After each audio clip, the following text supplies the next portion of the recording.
Hello guys, welcome to the Focus Android YouTube channel. In this following video, I will show you how to record the screen and your face at the same time. Here I record using X Recorder application. You can see, you can find it on Google Play Store or Apple Play Store.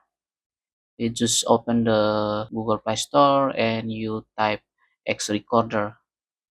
You will find this application, screen recorder, X recorder. Here I have installed the application and now I'm recording using this application. Now how to active the face cam? We just open the application and at the top here there is an option to active the face cam. We tap on it and now you can see my face is appears on my smartphone screen. Here you can also move and you can change the size.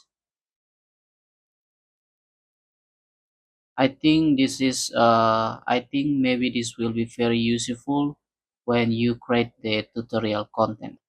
Okay, I hope this video is useful for you and we will see you again in the next video.